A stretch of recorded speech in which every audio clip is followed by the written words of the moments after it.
atención pido, señores, para empezar a cantar. En los Cajeles, Guerrero, les cayó la federal.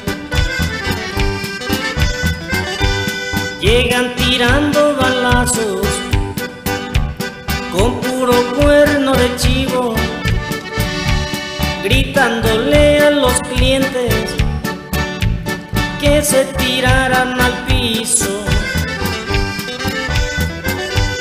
Eran 4 camionetas que llevó la judicial y en la que los trasladaron al Distrito Federal.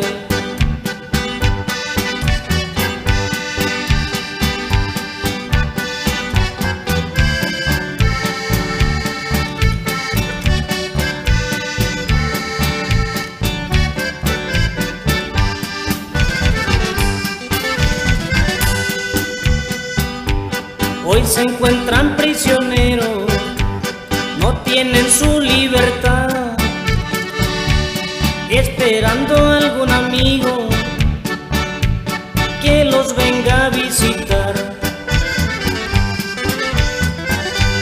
Los únicos que visitan son los sus seres queridos, es su madre y su esposa, y también vienen sus hijos.